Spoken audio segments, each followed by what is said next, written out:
Good morning. Welcome to Watershed. My name's Scott. I'm one of the pastors here, and it's really good to have you. And if you're sort of visiting for the first time or you're just jumping in the last couple weeks or so, we're in the throes of this series. We're asking questions about what does it mean to reclaim passages, or what does it mean to engage passages that maybe in our previous faith experience we saw as one way. And we're hoping or we're believing that maybe there's a different way to see these texts, that there's more life to them, that there's maybe a way that was actually more ideal when they were originally written than how we have misconstrued them a couple thousand or 3,000 or 4,000 years later. And so each of us as a teaching team sort of sat for a minute and began to ask the question, what are some of these passages, what are some of these verses that have been helpful or maybe that have been unhelpful, and what does it mean to reimagine them? What does it mean to relook at, redesign, and reconsider that there might be an additional way or multiple ways in which we can come to some of these passages and reawake to how we see faith in God in the whole deal? And that's so much of what the work we feel like we are able to do these days in terms of reclaiming some of the things that for many of us maybe we've thrown out with the baby with the bathwater kind of deal, that we're sort of saying, well, no, I think there's reasons to engage these passages. And so we're taking a deep dive into each of these different stories and these different verses. And so when I was sitting with this, when I was imagining what would be a passage that I could dance with, a passage that I really need to reimagine, a passage that, to be honest with you, I haven't done a lot of work in or on in a lot of years, quickly John 14 came to mind. And for many of us in this space, I think we coalesce, we come together under a handful of identities and a handful of narratives that are probably relatively true for most of us here today. But I think if there were a stream of narrative that is definitely true for most of us here, if we could sort of go back into the previous environments with which we've come from in terms of our faith journeys, and I think for most of us, for most of us, that's been true. Every once in a while, there's a few of you that say, no, this is your first faith encounter. Welcome, good for you. You are so much further ahead than the rest of us. The hauntings of your past are not there like they are for us. But for most of us, we come from spaces that marked us in ways that were not only not helpful, but disturbing and hurtful, to say the least. And so for most of us in this space, we come from an environment that said, if you were the inside group, if you believed a certain way, if you held to a certain set of understandings or assumptions, then you were in, then you were welcomed, then you were correct, then you were the faithful few, then you were the one that was on a trajectory towards some kind of eternity based on some other bad kind of eternity. These were the narratives that most of us grew up with, or at least most of us in this space had an awareness of. Arguably, we see different today. So when I look at this story and this idea that for most of us, we come from a space that says you're in or you're out, and that was how you identified. And if you were in, the work of the people that were in were to sort of solicit and go out and reach out to the people who were out and help them understand how much their outness was bad, right? And they needed to come in and be a part of this sort of inness that we had figured out. Once you're in, and you're in long enough, you begin to realize behind the curtain it's a little bit jacked up and haunted.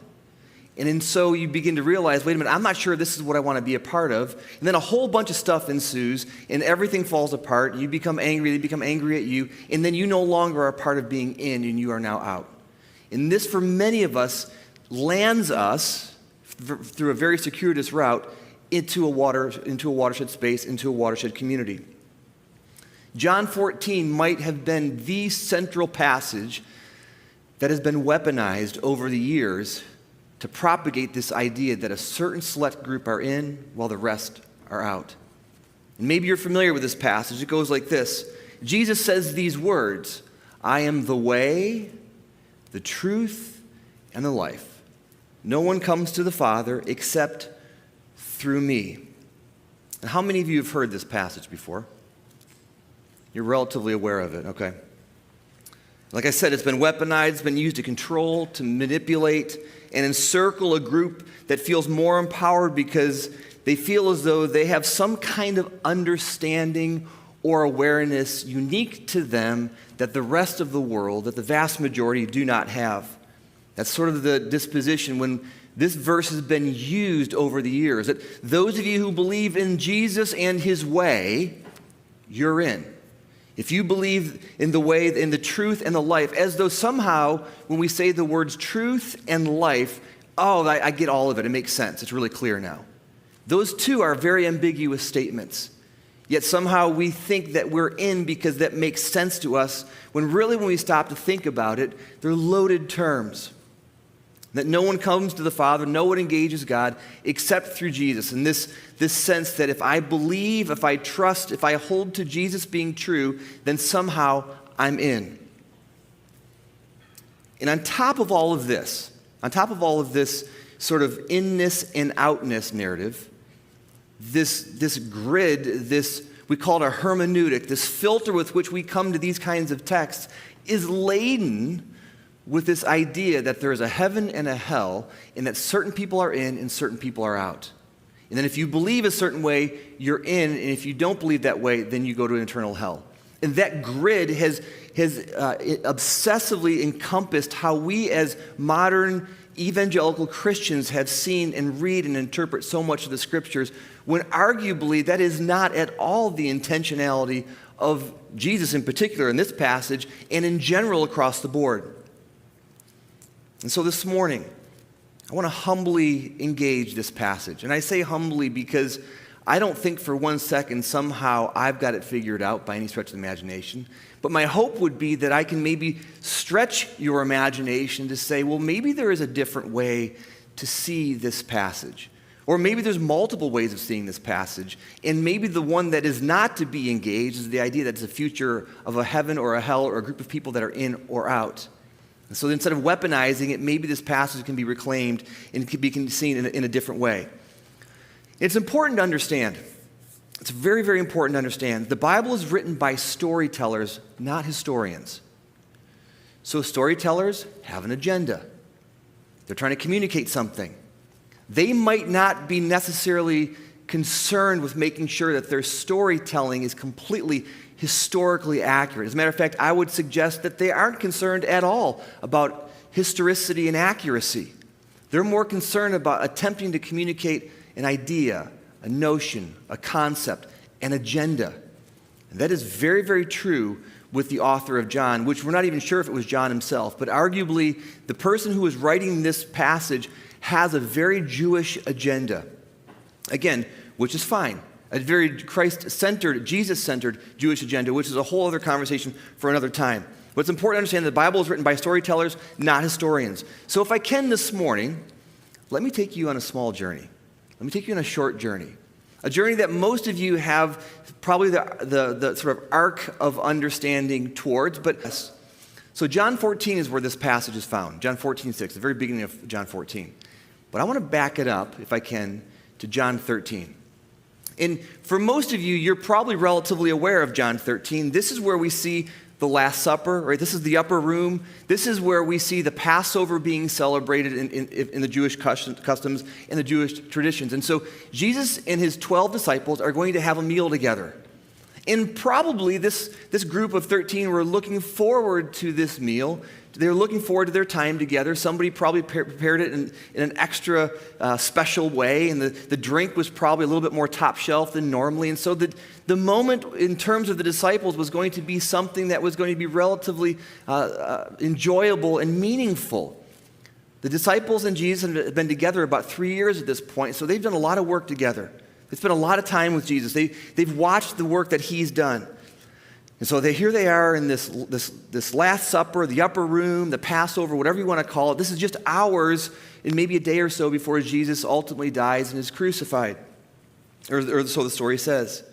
And in this upper room experience, Jesus sort of offsets it, puts everything off, recenters the whole conversation by first washing the feet of the disciples.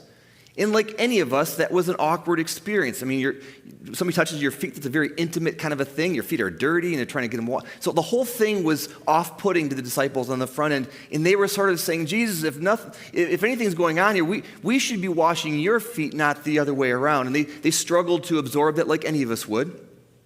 And then we see, as things are moving along, this whole experience becomes incredibly disruptive and distracting for the disciples because Jesus predicts Judas turning on him and turning him over to Rome and ultimately leading up to his death. And so, again, now all of a sudden, this foot washing experience, this meal was supposed to be something quite beautiful and elegant and a time together and a time of celebration. And now one of their own is going to turn on Jesus. And now there's division and there's this tension at the dinner space.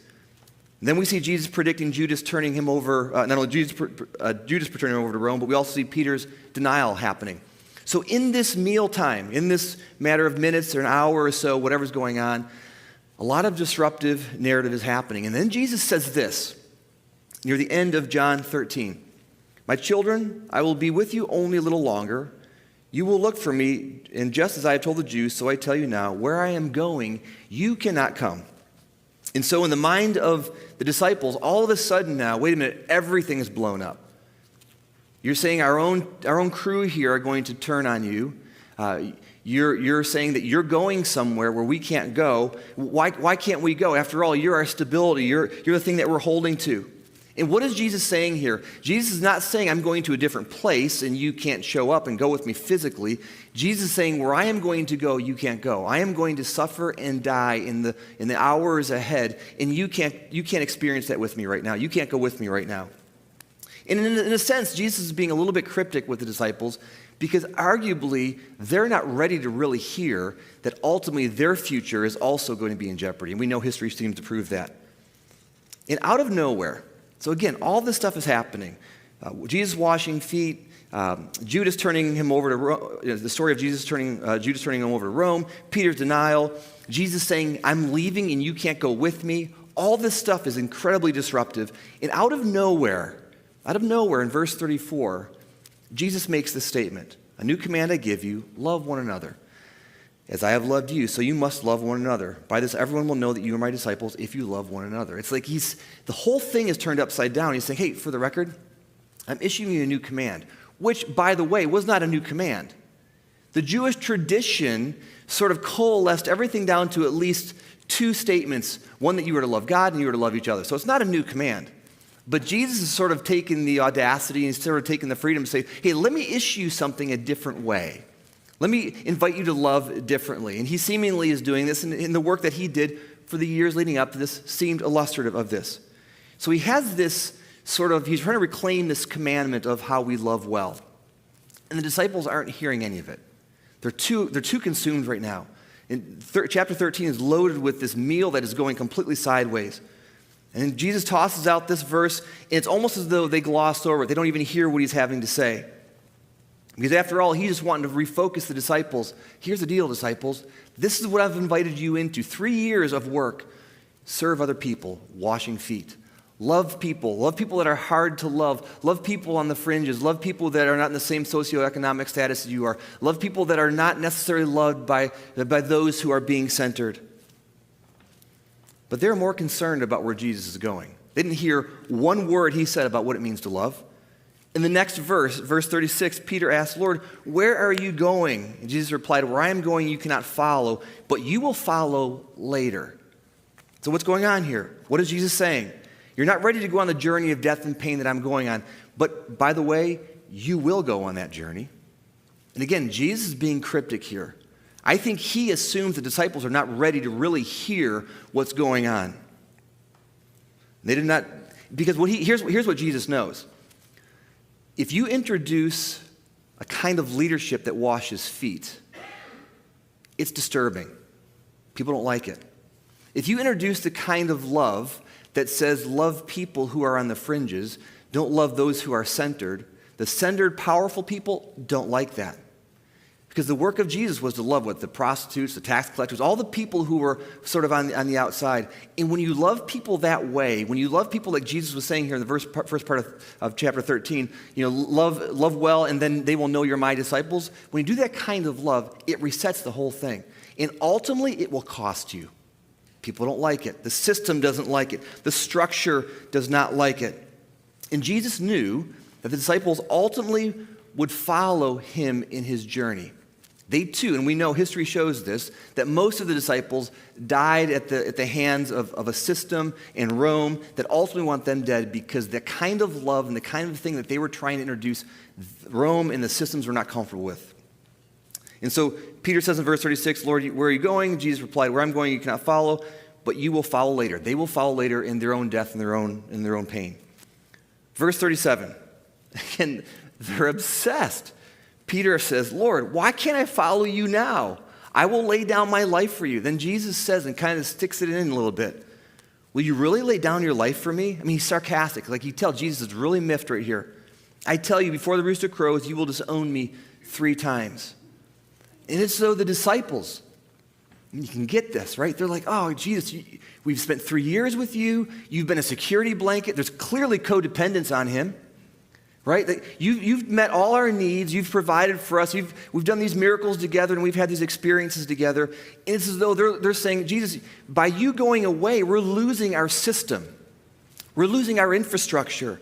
The disciples are looking for a set of rules and information and statements and dogmas and theologies and concepts that allow them to somehow put their trust in those ideas, right? I mean, isn't that what we do? I can appreciate what the disciples are saying here. Wait a minute, they're not even hearing Jesus about washing feet and loving well and what that even means. All they're concerned is that their stability is going away, that their identity in Jesus is going away. And what Jesus is saying here is, guys, I need to give you the freedom. I need to turn you loose. You're putting too much into me. I need to actually free you up to find who God is in you. And we see in the moments here that happening in a very, very real way. This is so true of us. I remember a guy years ago who was here at Watershed. I've heard this a lot over the years. Early on, here at Watershed, we were a non-affirming community. I'm not proud of that, but that was part of our story. And as we were becoming affirming, this gay man who had been a part of our community for a couple of years at that point, who was incredibly gracious, who was sitting well with our tension of becoming affirming, but not fully there yet. And I remember him saying to us one Sunday, he said, so how should I believe? How should I see reality? And he would keep on asking us for what is truth, and you tell me how I should see reality. And we finally kept on saying to him, well, no, our role is not to tell you how to see your experience with faith and with God. That's something that you actually encounter. Now, we'll speak into that, but ultimately that's going to be your own journey. And he said, I can't be here if you can't tell me how I should see my faith journey. Now, that seems weird to us this far down the road, because most of you in this space, if I said to you, here's truth and here's reality and here's the only way you can see it, you'd be like, of course not, Scott, that's crazy. Because you're sort of trained in your own discovery these days, in your own journey. There's a maturity to your journey. But for most of us, we often love and long for this sense that, all right, I want to hold on to something. I need a structure. And what Jesus was saying here is, I am going away. Your structure is going away, and you're going to have to reimagine what that looks like. And the disciples, they're stressed at this point. They're anxious. And Jesus is trying to sort of calm them down, but they're coming unraveled. Wait a minute, you're leaving us, Jesus. They keep on bringing up this idea that he is going away. They're not hearing anything else. This meal that was supposed to be something to be celebrated, they didn't know it, but it was kind of be this last time that they're all together, turned into a complete nightmare. And so Jesus is trying to bring them relief. He's trying to bring them calm at the end of chapter 13. And again, remember, this is an intimate gathering.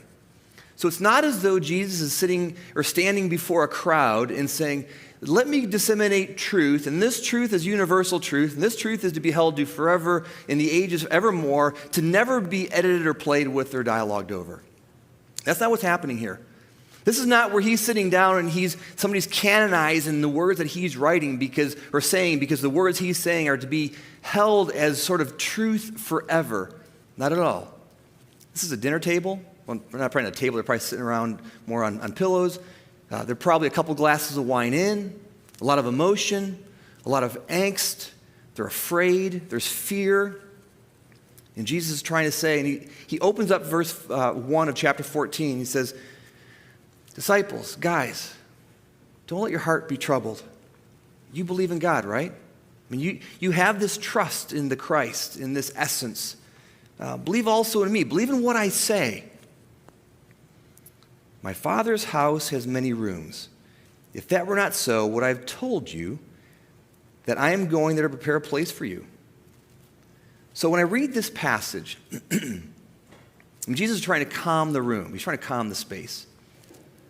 But then when I read this passage with my evangelical grid, my Father's house has many rooms. If that were not so, I would have told you. So Watershed, if you put on your evangelical hat from where you've come from, when you read this passage, what is it that you think, or where is it that you think Jesus is going? What is he going to do to prepare? Again, from your perspective, where is he going? Somebody say heaven? Yeah, right? Because, again, we were taught that this passage was very much about Jesus is going ahead of us to prepare big mansions, depending on how faithful you are, or little huts if you weren't very faithful, right? In the golden streets, and maybe you got a silver line street because you weren't as faithful, whatever it was, right? So there was this whole grid, this whole economy we built on a future heaven based on these kinds of passages. And I'm not sure, though, that's what Jesus is saying here. He says, my Father's house has many rooms. If it were not so, I would have told you. So I think it's important to understand, well, when we say Father's house, when Jesus says Father's house, what does he mean by this? So we've been in chapter 13, been dinner time, right? Still at dinner time. We're entering chapter 14. Just for a second, hang with me. I'm going to jump to chapter 2. Same book, John. Same writer, uses the same language. In John 2, another very familiar story most of you probably are gently aware of. This is where Jesus goes into the temple courts, and he wreaks havoc on the temple courts, where he's flipping over the money changers. He's flipping over the people trying to sell all the sort of God paraphernalia accessory wear, right? Because if you're showing up to the temple, you might have commuted like a couple countries away. Or you're showing up seasonally with your family or with your tribe or by yourself. And when you show up, you are looking to buy wares, to buy purified animals that you are now going to sacrifice. And they are overcharging on pricing. And Jesus is frustrated. Why? Because the Jewish community is not only being oppressed by Rome, but they don't have anything. They have no resources. And so for their own people to take advantage of themselves, of each other, this is why Jesus gets so miffed. It's really a statement of justice. And so Jesus turns over the tables, and we're in John 2, and he says these words. To those who have sold doves, he said, get these out of here. Stop turning my Father's house into a market. So quickly jump ahead to 14. My Father's house is not Father's house like heaven. Father's house is the temple. So what is going on here? The temple. So hang with me here. Chapter 2. Jump ahead a couple more verses. Jesus is still having some dialogue going on here. And he says, John 2:19, Jesus answered, destroy this temple, and I will raise it again in 3 days. They replied, it has taken 46 years to build the temple, and you are going to raise it in 3 days. But the temple he has spoken of was his body. So in chapter 2, Jesus is saying some pretty pronounced things. The author of John is saying some pretty intense things that at first, the Father's house is the temple. It's not heaven. It's not some kind of future heaven. And that Jesus' body is now the new temple. I mean, Jesus is saying this. Now, it's important to understand there's a whole bunch of stuff going on in history here, so hang with me. So we're gonna jump back to John 14, all right? So we're back in John 14 right now. John 14, happening somewhere around 80, 90 to 80, 110. About 50, 60, 70 years after Jesus' death, this is being written. That's why I'm not even sure if John is writing it, because he might be dead and gone, but there's a good chance he could be still writing this. The assumption of the day is this. Paul, if you're familiar with the New Testament, wrote a bunch of New Testament text, and he had already written his stuff before this is being written. So the Pauline narrative, the idea of what Paul is writing about, is pervasive in this season, this time. Paul writes no less than 5 different times in his different writings that we are the temple. You're probably relatively familiar with this. So in John 14, when the author is writing about this space, my Father's house, people are keenly aware that, well, my Father's house is the temple, and they're keenly aware that Jesus is is sort of updating and changing things and saying, hey, the temple is me, and God resides in me, and the prominent narrative of the day is also, you are the temple, and God is also in you. The disciples would have known this. This would have been part of their understanding, their assumption. It's also important to understand, one more piece of small history, and I'll get off of it. AD 70, about 20, 30 years before John is written, the temple is destroyed. Rome is sick and tired of Judaism and the Jewish nag that's going on, and they oppress it and they crush it and they destroy the temple. So now the temple is no longer a physical space, quite literally. So for people to hold on to the idea that they are the temple, that Jesus is the temple, and that God resides in both those essences and those realities was a very welcoming and common new idea.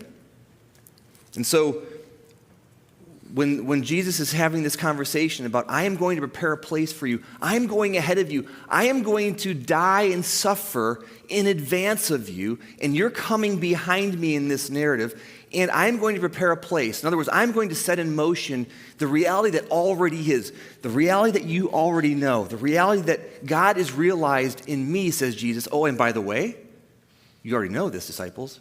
God is realized in you. You're all freaked out. You're all worked up. But you already have this infrastructure. You already have this interior. You already have this connection that God is already in you.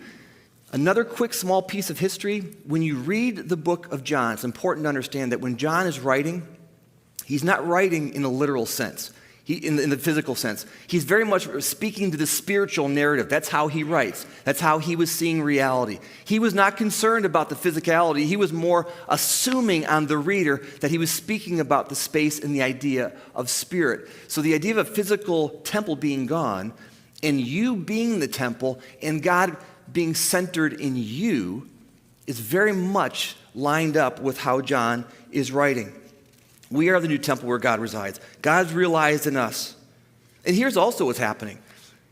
End of first century, Paul is expecting Jesus to physically return, to literally resurrect, show up one day and come back on the earth. And it hadn't happened yet. As far as I know, it still hadn't happened. But it hadn't happened at this point either. And Paul you can tell there's this frustration within this new Christian way that's saying, where is Jesus? He hasn't shown up yet. And the author of John is saying, yes, he has. He's here in you. He doesn't need to show up physically. He's here in you. You are the temple. The Christ resides in you. Of course, the disciples aren't hearing this right now. They're all stressed out because Jesus, after all, is leaving them. Jump ahead to chapter 14, verse 3. Hang with me here. 14:3. And if I go and prepare a place for you, says Jesus, I will come back and take you to be with me, that you may also be where I am. So if you read this verse, it's very much about a future tense and a present tense simultaneously. And I will go and prepare a place for you, and I will come back and take you to be with me, that you may also be where I am, in the present now. The idea that Jesus is going to die and go forward, and his Spirit is going to reside and be with them then, in the moment, not just in the future, not a future heaven, not a future hell if you don't go to heaven, not some kind of future building, some future kind of golden street. In the moment that the Spirit is going to return and be in that space now. And again, remember, John's focus is on the Spirit, not the physical. And again, I think it's really important to understand here that Jesus is talking about a lot of stuff. He ain't talking about heaven or hell. He's not talking about an elite group who are in and an elite group who are out. But again, we see in verse 5, just before we get to verse 6, the crux of the whole thing. Verse 5, Thomas said, Lord, we don't know where you are going, so how can we know the way? They're still talking. They're still obsessed about Jesus, where are you going? What's going on? They're obsessing over it. We do the same thing. We constantly are like, yeah, okay, fine, whatever. We're the temple and the Christ and the essence that resides in us, that's fine. But really, how should we believe? But tell me how I should see reality, right? That's often so how we live.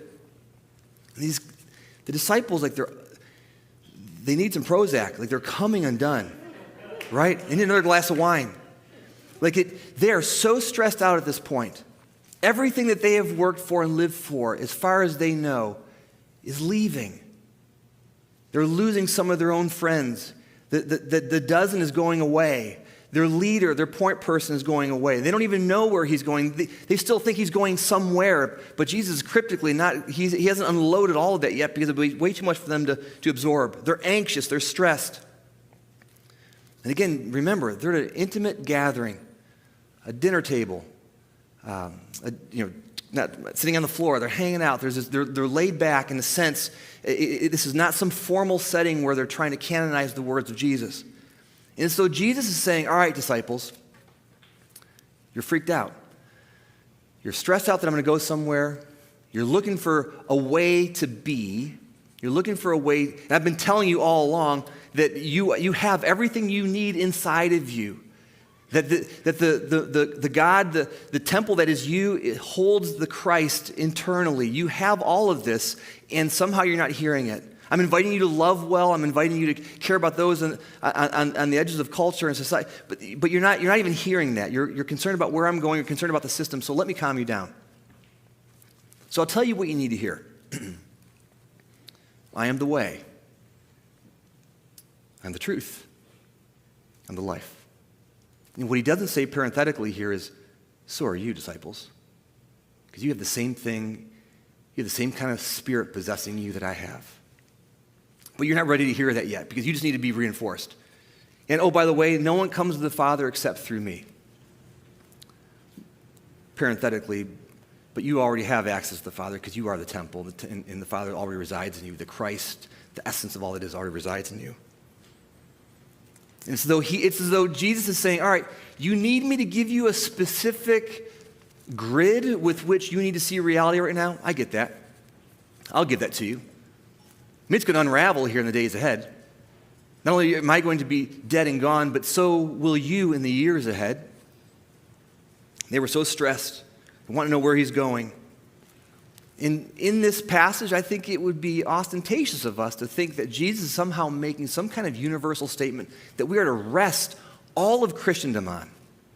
When at the end of the day, he's attempting to maybe satiate the pain that these disciples are going through. It's as though he told them what they needed to hear. That Jesus himself was more credible than they were. And again, here's what's sort of moving about this passage. So how do we reclaim this passage? Is it a passage about heaven and hell and Jesus going ahead of us to heaven and setting up the house for us? No. By no means is it that. Exactly what is it? I don't know. It's up for discussion. There's probably 10 or different translations that we could play with, and I think that'd be a lot of fun.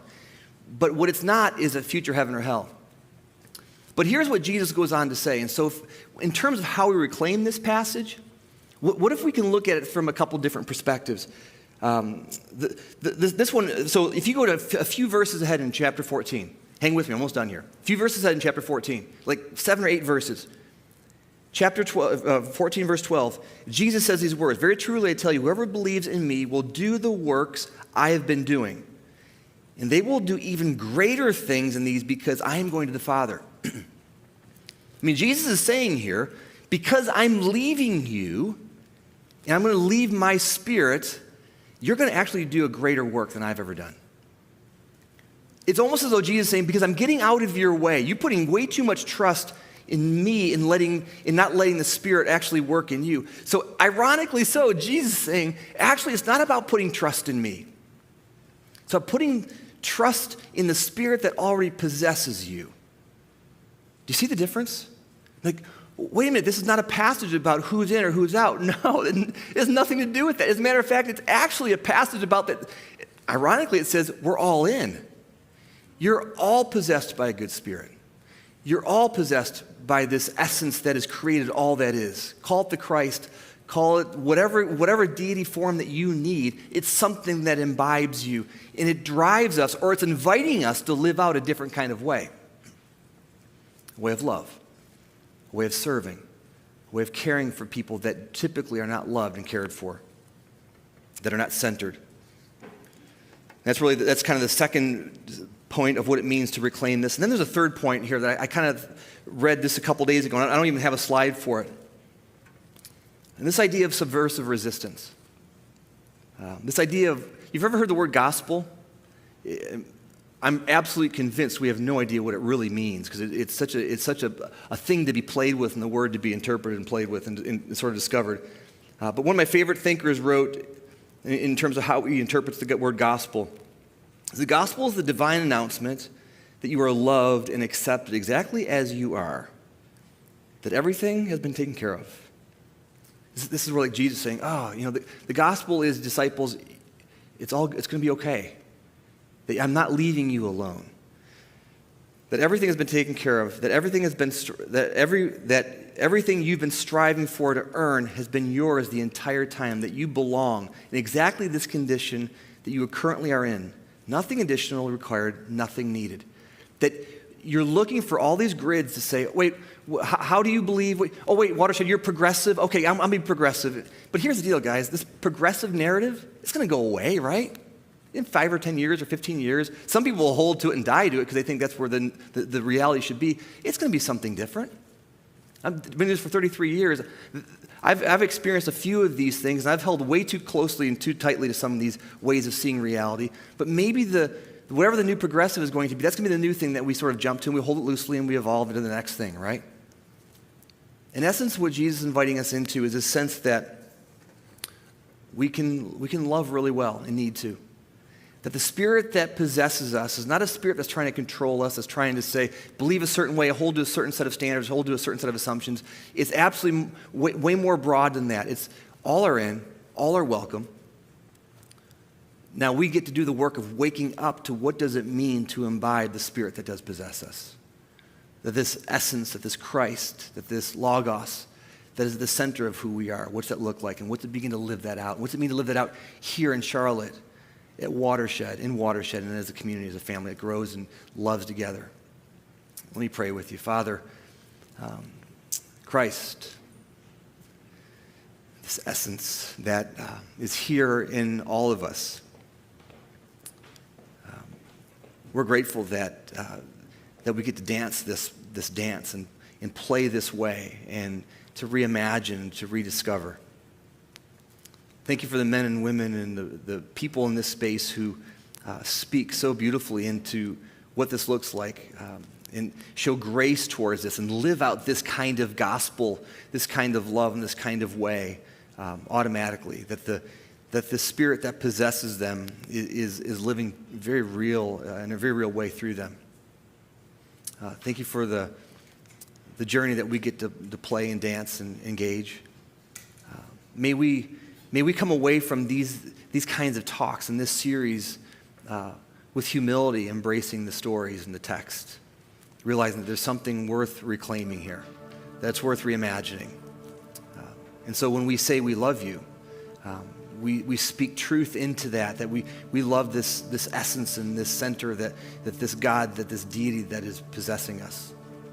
We're grateful for it. Amen.